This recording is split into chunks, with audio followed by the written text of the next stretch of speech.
الحمد لله نحمده ونستعينه ونعوذ بالله من شرور أنفسنا ومن سيئات أعمالنا من يهده الله فلا مضل له أما بعد فأعوذ بالله من الشيطان الرجيم بسم الله الرحمن الرحيم إن الله اشترى من المؤمنين أنفسهم وأموالهم بأن لهم الجنة صدق الله العظيم وبلغنا رسوله النبي الأمين الكريم ونحن على ذلك لمن الشاهدين والشاكرين والحمد لله رب العالمين یا الہی رحم فرما مصطفیٰ کے واسطے، یا رسول اللہ کرم کیجئے خدا کے واسطے، مشکلیں حل کر شہے مشکل کشا کے واسطے، کربلا رد شہید کربلا کے واسطے۔ اس سے پہلے کہ میں کچھ عرض و معروض کا سلسلہ جاری کروں، گنبد خضرا میں آرام فرمانے والے آقا، لمبے لمبے ہاتھوں سے بھیک دینے والے داتا حضور احمد مجتبیٰ محمد مصطفیٰ صلی اللہ تعالیٰ علیہ وآلہ وسلم کی بارگاہ عالی میں ہدیہ درود پاک پیش کرنے پڑی۔ اللہم صلی علی سیدنا و مولانا محمد وعلی آل سیدنا و مولانا محمد مبارک وسلم صلی علیہ۔ ایک بار اور نبی اور آل نبی پر درود پاک پڑھیں پڑی۔ اللہم صلی علی سیدنا و مولانا محمد وعلی آل سیدنا و مولانا محمد مبارک وسلم صلو علیہ الصلاۃ والسلام علیک یا رسول اللہ۔ قرآن کریم و فرقان حمید میں اللہ کریم جل جلالہ نے مومنین کی صفات بیان فرمائے ہیں۔ اللہ تعالیٰ نے ارشاد فرمایا ان اللہ اشتری من المؤمنین انفسهم واموالهم بان لهم الجنہ، کہ بے شک ہم نے مومنین کو خرید لیا۔ اور ظاہر بات ہے جو جس کو کوئی خرید لیتا ہے تو وہ اپنے مالک کے حکم کے مطابق ہی عمل کرتا ہے۔ اگر مالک کے حکم سے وہ عمل نہ کرے، اس کے خلاف جائے، تو ظاہر بات ہے وہ اچھے لوگوں میں نہیں ہے۔ پہلے قرآن کریم کی ارشاد پر تھوڑی سی توجہ دے دیں تو میں انشاءاللہ آپ کو کربلا تک لے کے چلوں۔ اللہ نے ارشاد فرمایا جل جلالہ ان اللہ، بے شک اللہ، اشتری من المؤمنین، اللہ نے فرمایا میں نے مومنوں کو خرید لیا ہے۔ کائے سے خریدا؟ انفسہم و اموالہم، اس نے خریدا ان کی اپنی جانوں سے اور مالوں سے۔ حالانکہ یوں تو مال اور جان کس کے ہیں؟ ذرا بول کے بتائیں، رب کے ہی ہے نا۔ لیکن انعام دیکھو، اللہ کریم نے فرمایا میرے محبوب یہ جو تیرے کلمہ وہ امتی ہیں، اگر یہ ایمان لے آئے اور انہوں نے کلمہ پڑھ ہی لیا اور یہ میری طرف آئی گئے، میرے محبوب تیری اتباع میں آ گئے، تو میں نے ان کو خرید لیا۔ کائے سے خریدا؟ انفسہم، ان کی جانوں سے، واموالہم، اور ان کے مالوں سے۔ میرے مولا تو نے خرید تو لیا ہے، لیکن تم اس کے بدلے میں دے گا کیا؟ تو اللہ کریم نے فرمایا بِأَنَّ لَهُمُ الْجَنَّةَ، جو میرے فرما بردار رہیں گے، میرے محبوب کے فرما بردار رہیں گے، اپنی جانوں کو اپنے مالوں کو میرے لیے خرچ کر دیں گے، تو اللہ کریم نے فرمایا اس کے بدلے میں میرے محبوب ہم ان کو جنت دیں گے۔ کیا دیں گے؟ جنت دیں گے۔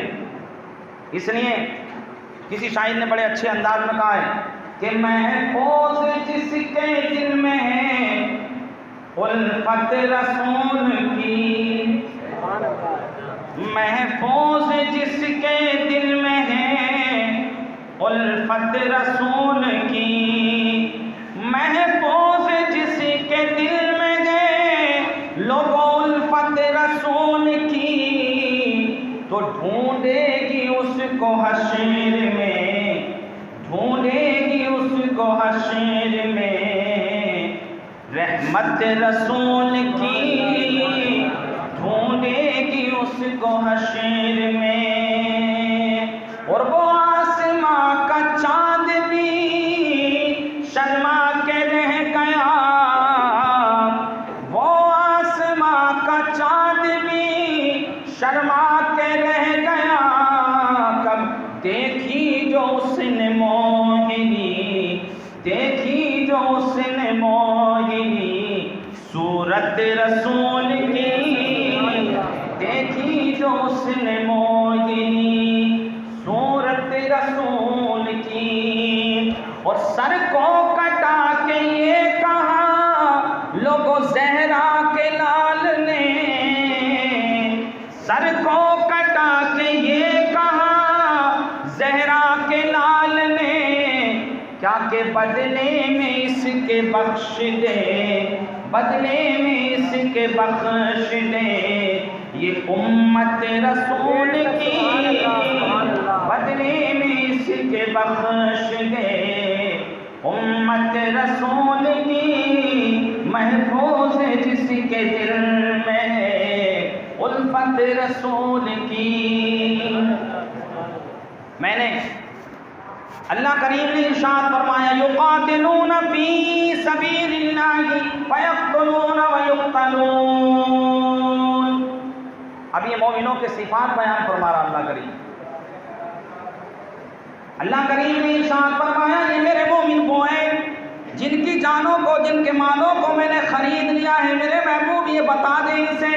اور قرآن نے اعلان کیا یہ کیا کرتے ہیں، حق و باطل کا معاملہ ہے تو یہ منہ کو چھپاتے نہیں پھرتے ہیں، یہ پیٹھ نہیں دکھاتے ہیں، یہ میدان سے بھاگتے نہیں ہیں، بلکہ مولا علی کا ایک قول آپ کو سنا دو۔ حضرت مولا علی نے ارشاد فرمایا لوگوں جب جان پہ آ پڑے، جب جان بیمار ہو جائے، جب جسم میں کمزوری ہونے لگے، جب جسم کو کوئی مرض لگ جائے، تو میرے آپ کے علی نے فرمایا کہ لوگوں اس جسم کو اپنی مال دے کر کے اس کی حفاظت کرو، کیا کرو، اس کا علاج کرو، اس کو بچاؤ۔ لیکن ایمان اتنا بڑا خزینہ ہے، آج ہم ایمان کو صحیح معنوں میں جانتے نہیں، ایمان اتنا بڑا خزانہ ہے۔ فرمایا جب جسم بیمار ہو تو ساری مال کو دے کر کے جسم کی حفاظت کرو، اس کو بچاؤ۔ اور میرے علی نے فرمایا، امام حسین کے باپ نے فرمایا، نبی کے ہمراز غلام نے فرمایا، نبی کے داماد نے فرمایا، سرتاج فاطمہ نے فرمایا، ارشاد فرمایا جب جان پہ آئے، جب جسم پہ آ پڑے تو مال دے کے اس کی حفاظت کرو۔ مگر علی فرماتے ہیں، علی کا قول کہتا ہے، نبی کا غلام کہتا ہے، میرے علی نے ارشاد فرمایا مگر جب ایمان پہ آ جائے تو آپ فرماتے ہیں یہ جان بھی دے دو مگر ایمان بچا لو۔ سبحان اللہ۔ جس کے باپ کا یہ قول ہے پھر اس کے شہزادوں کا کیا عالم ہوگا۔ واقعات تو آپ سن چکے ہیں نا۔ اور آج روئے زمین پر جب تک کلمہ کو مسلمان رہے گا وہ جانتا ہے، وہ مانتا ہے آج مسجدیں کس کی وجہ سے آباد ہیں، آج اذانوں کی صدائیں کیوں آ رہی ہیں، آج دنیا کے ہر خطے پر اسلام کیوں پہنچا۔ میں کہتا ہوں، میرا وجدان کہتا ہے، آپ بھی اس کو جو ہے تسلیم کریں گے کہ جب تک حضرت امام حسین نے کرب و بلا کے میدان میں پہنچ کر اس کی آگوش میں اپنے آپ کو دے کر اسلام کی رگوں میں اپنے خون کی جو ہے، اپنے خون سے آبیاری جب سے فرمائی ہے، اللہ کی قسم آپ صبح قیامت تک یہ احساس کریں گے جب سے لے کے آج تک روئے زمین کے ہر خطے میں ایمان پہنچ گیا۔ آج جو ایمان کی جھلکیں ہیں کس کی وجہ سے؟ امام حسین رضی اللہ تعالیٰ عنہ کی قربانی کی وجہ سے ہیں۔ تاریخ میں تو آتا ہے کہ جب آپ شہید ہوئے تو 3 دن تک آسمان سے خون برسا۔ کچھ نے تو لکھا ہے کہ یہ خون تمام آسمان جو ہے سرخ ہو گیا۔ اور لوگوں آج مجھے آپ کو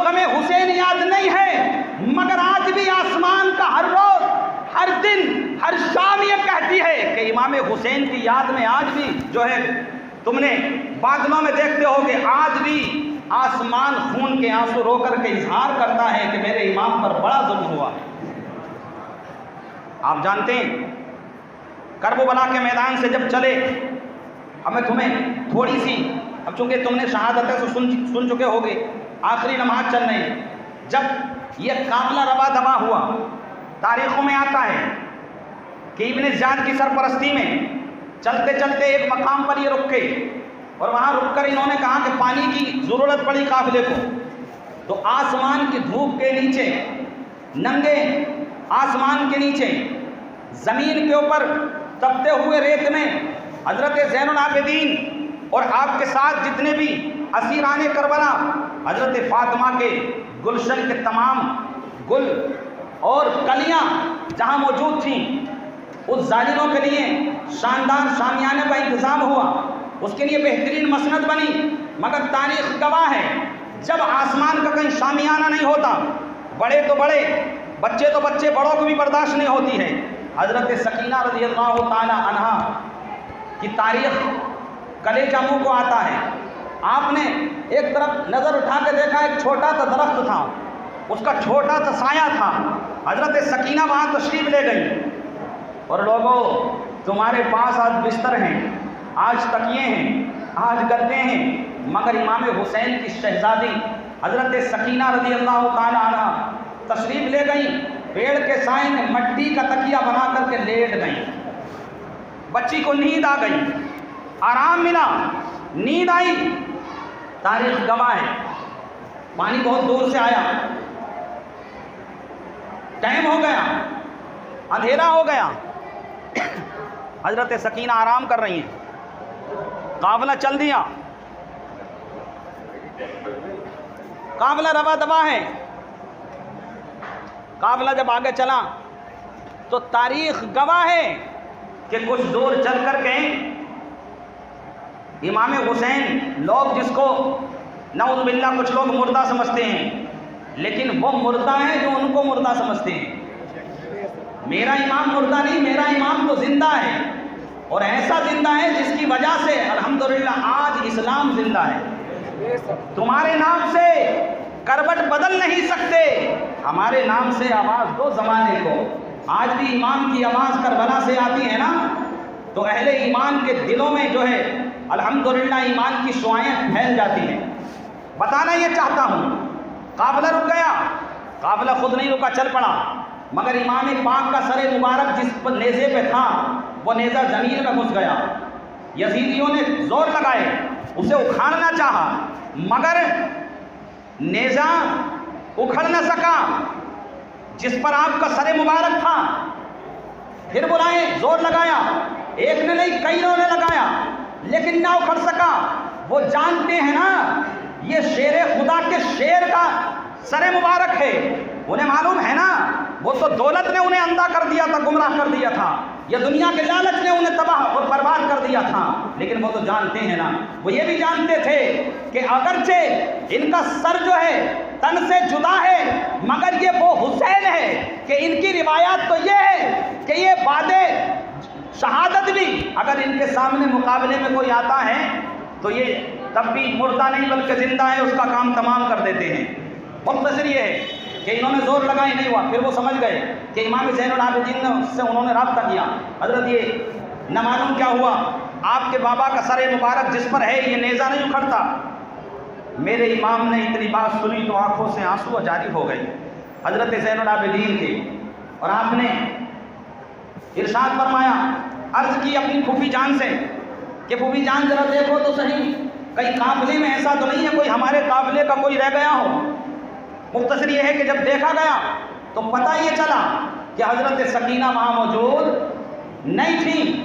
حضرت زینب رونے لگی اور کہنے لگی، ہاں کیونکہ اونٹ کے کجاوے ہوتے ہیں، تصور میں آپ کے آئے نہ آئے، لیکن وہ چونکہ عمر آپ کی 5-6 سال کی کیا عمر ہوتی ہے، تو اس کجاوے میں نظر نہیں آئی، ادھر اندھیرا۔ مختصری آپ نے کہا حضرت سکینہ، جب نام لے لے کے پکارا تو حضرت سکینہ نہیں تھی۔ مختصر یہ ہے کہ جب آپ نے حضرت سکینہ کو نہ پایا، حضرت زینب جو ہے پیچھے لوٹ پڑی اور جب پیچھے آ کے دیکھا، سفر طے کر کے دیکھا جہاں بچی سو رہی تھی وہاں کوئی خاتون اپنی آغوش میں لے کر کے بچی کو بیٹھی ہے، یہ آ گئی اور آ کر کے انہوں نے سلام کیا اور کہا میں مائی آپ نے بڑا اچھا کیا کہ ہماری بچی کو سنبھال لیا ہے، لیکن ہمیں نام تو بتا دو، تمہارا نام کیا ہے؟ روحانیت کی اعتبار سے حضرت فاطمہ تشریف لائی تھی اور آپ نے رخ انور سے نقاب اٹھا دیا اور کہا بیٹی اپنی ماں کو نہیں پہچانتی ہے؟ کہا یہاں تنہا میری بیٹی کو چھوڑ کر جو گئی تھی نا، اس کی وجہ سے جب میں نے دیکھا میری بیٹی تنہا ہے تو میں قبر میں نہ رہ پائی۔ اب لوگوں ذرا تصور تو کرو، جن کے غموں کو، جن کی پریشانیوں کو، جن کی آہو بھگا کو فاطمہ کو اتنا برداشت نہیں ہے، اتنی مشقتیں اٹھائی ہوں گی، کیسے برداشت ہوا ہوگا؟ میرے آقا نبی اکرم نور مجسم صلی اللہ تعالیٰ علیہ وسلم کے اس گلشن کے پھولوں نے کیسی کیسی مشکلاتوں کا سامنا کیا ہوگا۔ لوگ آج جو ہے امام پاک رضی اللہ تعالیٰ عنہ کے نام سے الحمدللہ آج بھی کھلبلی بچ جاتی ہے۔ کتنے بھی بہادر واقعات تو چونکہ بہت ہیں، غالباً 55 پہ ختم ہوتا، تقریر 55 پہ ختم کرنی ہے نا، واقعات تو بہت ہیں، میں تھوڑا آگے بھی بیان کرتا ہوں، انشاءاللہ زندگی رہی تو آنے والے جمعے میں عرض کروں گا۔ بتانا یہ چاہتا ہوں کہ اس گلشن کے پھولوں کو، ان کلیوں کو جس طرح سے یزیدیوں نے ظلم و شدت کے جو ہے ان پر بادل برسائے، آندیاں برسائی، الحمدللہ یہ انہی کے جگر تھے جو صبر کر کے اس دنیا سے چلے بھی گئے، لیکن چلے کہاں گئے؟ الحمدللہ وہ زندہ ہیں اور ہمیشہ زندہ رہیں گے، اس لیے کہ قرآن نے اعلان کیا، قرآن نے للکار کر کے پکارا، ارشاد فرمایا بل احیاء ولکن لا تشعرون۔ قرآن کریم نے فرمایا ولا تقولوا لمن يقتل في سبيل الله اموات۔ اللہ کریم نے فرمایا جو اللہ کے راستے میں قتل کیے جاتے ہیں وہ مردہ نہیں ہوتے، فرمایا بل احیاء ولکن لا تشعرون، فرمایا وہ زندہ ہوتے ہیں، ان کی زندگیوں کا لوگوں ہمیں تمہیں شعور نہیں، وہ ایسے زندہ ہوتے ہیں کہ ان کی زندگیوں کا شعور نہیں۔ اور کسی شاعر نے بڑے اچھے انداز میں یہ بتا بھی دیا، میرے امام پاک نے تو قرآن کی تلاوت بھی کی ہے، سبحان اللہ، شہادت کے بعد سنا کہ نیزے پہ قرآلی کے بیٹے نے، سنا کہ نیزے پہ قرآلی کے بیٹے نے بتا دیا ہے، بتا دیا ہے، بتا دیا ہے پناہ کیا ہے اور بقا کیا ہے، بتا دیا ہے پناہ کیا ہے اور بقا کیا ہے۔ تو میرا امام زندہ ہے اور انشاءاللہ تابندہ ہے اور ہمیشہ زندہ اور تابندہ رہیں گے، انہی کی محبتوں کی وجہ سے الحمدللہ اہل سنت والجماعت کے سینوں میں ایمان زندہ ہے، انہی کی محبتوں کی وجہ سے الحمدللہ آج اسلام زندہ ہے، آج مسجدیں آباد ہیں، آج سجدوں کی سوغاتیں ہیں، آج اللہ اکبر کی صدائیں بلند ہیں، یہ وہ امام ہیں، سبحان اللہ۔ قرآن کریم میں جا بجا اگر آپ دیکھیں گے تو اپنے محبوبوں کا اللہ نے ذکر کیا ہے اور یہ تو وہ محبوب ہیں، سبحان اللہ۔ میرے آقا نبی اکرم نور مجسم صلی اللہ تعالیٰ علیہ وسلم نے ارشاد فرمایا الحسین منی وانا من الحسین، اللہ کے رسول نے فرمایا حسین مجھ سے ہے اور میں حسین سے ہوں۔ یہ کمال میرے امام حسین کی بات چونکہ آ گیا ہے، اللہ ہمیں ان کی محبت میں زندہ رکھے، تابندہ رکھے۔ وقت کبھی ملا تو پھر انشاءاللہ تفصیل سے گفتگو ہوگی۔ اللہ کی بارگاہ میں التجا ہے امام پاک کے صدقے طفیل ہمیں آپ سب کو اپنے تمام محبین کی محبت کی عنایت فرمائے، اور اللہ کے رسول صلی اللہ علیہ وسلم کی ایک وزنی حدیث بھی ہے کہ میں تمہارے درمیان میں دو چیزیں چھوڑ رہا ہوں، اہل بیت اور قرآن۔